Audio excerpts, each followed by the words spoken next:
Does your dog growl, bark, or lunge at people or other dogs? Does your dog bark a lot, especially when they hear noises that they can't see? Like when you're inside and there's a noise outside, or something on the other side of the fence when you're outside? Is your dog quiet when someone's facing them, but then as soon as they turn to walk away, they start barking or growling and maybe even follow them? They might even nip and then retreat. Or is your dog easily startled?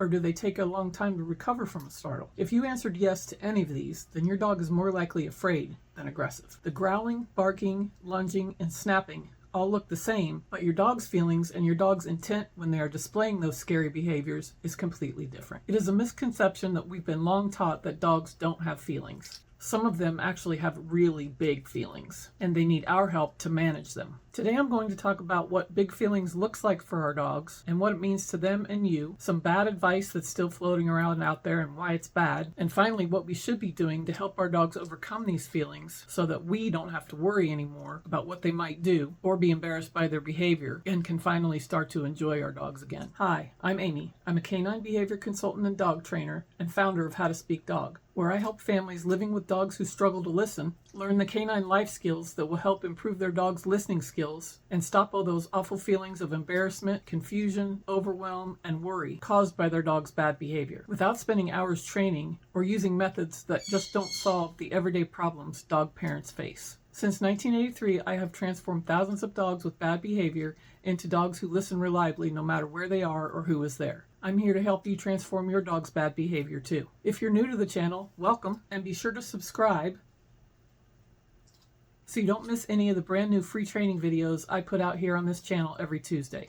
Let's get started. Your dog may be insecure and you might not even realize it. You may think or even have been told that your dog is aggressive or mean or trying to dominate you when they growl, bark, lunge, snap, or nip. Or even if you don't think those thoughts, you may worry when your dog displays this behavior to other members of your family except you or guests. Or maybe even guests refuse to come visit anymore or complain while they are visiting. You feel embarrassed by your dog's behavior and you worry what they might do. I've been there too. In fact, Minnie and I are still working on this. Whenever the doorbell rings or even when I'm expecting someone, I still get a little anxious because I know what's coming. I'll be embarrassed by Minnie's barking while I'm trying to have a conversation with my visitor. Even when she's in another room, we can still hear her and she can still hear us, which triggers her barking. We are working on it, but in reality, we don't have a lot of visitors, so we don't have a lot of opportunity to work on that specifically. We are, however, working on her general anxiety every day, and eventually that'll transfer to visitors. At this point, visitors are still just really scary for her. If you don't experience these behaviors with your dog at home, maybe you only experience them when you take your dog out to go for a walk or to go to the vet or the groomer. For me, I had that issue with Cricket, my Jack Russell. Her barking, growling, and lunging at other dogs was humiliating. Until I learned that Cricket was just scared and not trying to be aggressive or embarrass me, I tried correcting her growling and barking because I was embarrassed and because I didn't know any better at the time. It just made things worse for both of us. Minnie is so terrified when we're away from home, she goes completely silent and trembles. If you saw her while we were out, you may think she was well behaved, but she's actually terrified. She just got brave enough to bark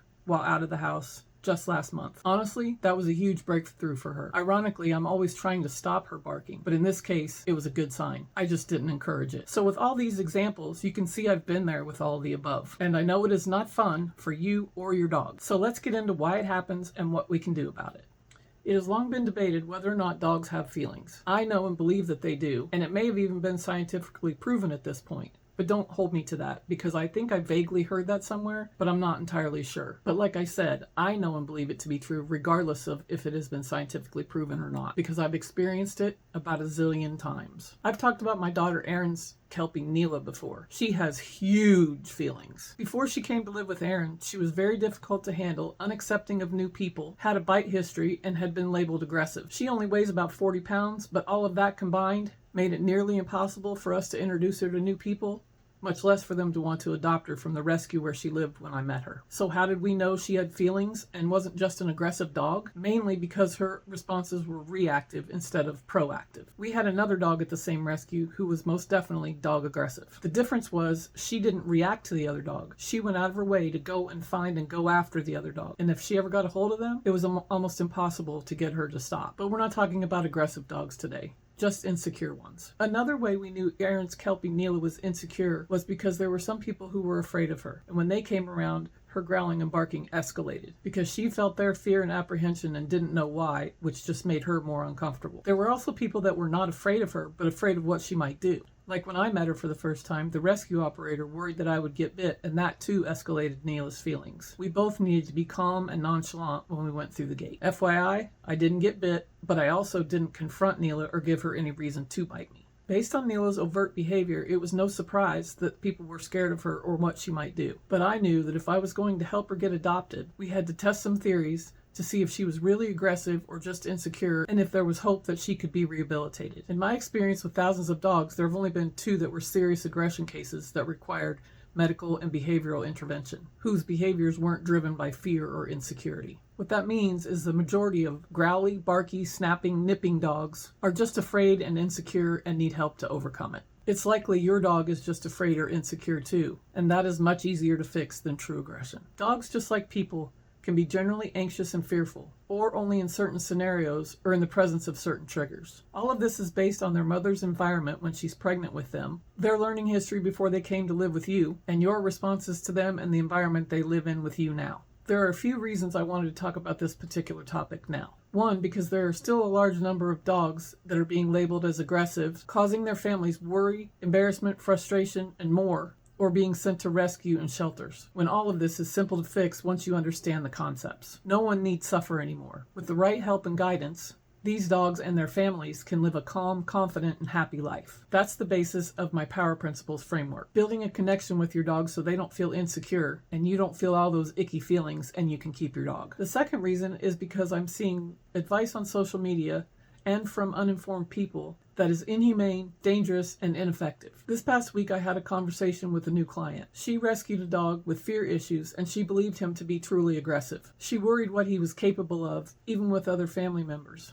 No one had yet told her that his behavior stemmed from fear, and he was unlikely to escalate from barking and growling unless he was truly cornered or forced to react more strongly. I often hear this idea that people think because a dog barks or growls at, or even follows someone while barking and growling, means they are possibly going to attack that person.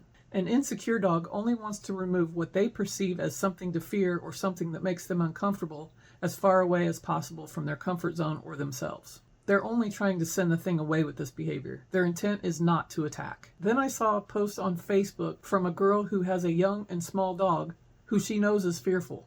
She was asking for advice on how to help him get over that fear. One comment advised her to ignore the fearful behavior and praise the calm behavior. That advice was half right. You always want to praise and encourage calm behavior, especially in the face of a trigger.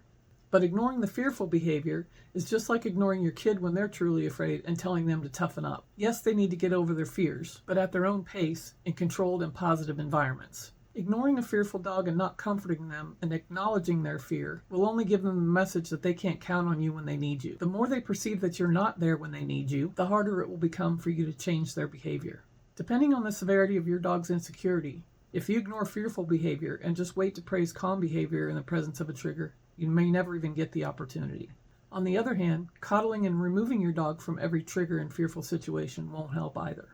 For example, if you have a dog that wants you to hold them every time they're afraid, especially if their barking and growling escalates once you pick them up, you're only exacerbating the bad behavior by picking them up and allowing that escalated growling and barking. But you can acknowledge them and even bend down to their level and get them into a calmer state before you pick them up. Many dogs don't enjoy being picked up even when they're scared, and continuing to try to pick them up is more of a trigger for them. Minnie's like that. So when she jumps on me and asks for my attention, I just bend down to her level and talk to her calmly and soothingly and pet her if she'll let me. But the choice is always hers if she wants to come closer or not. I've had to prove to her that I will not push her, but I will also not retreat when she barks or growls at me. I simply just stop. A popular parrot trainer that I've worked with calls this the power pause. I had to learn this with my husband's bird. He'd lived with my husband for 8 years before we met, and he didn't like anybody except my husband. I would approach Pop, and he would display aggressive behaviors. Then I would stop, wait for him to relax, and then I would go away. If I had left or retreated while he was displaying the aggressive behaviors, he would get the message that what he was doing worked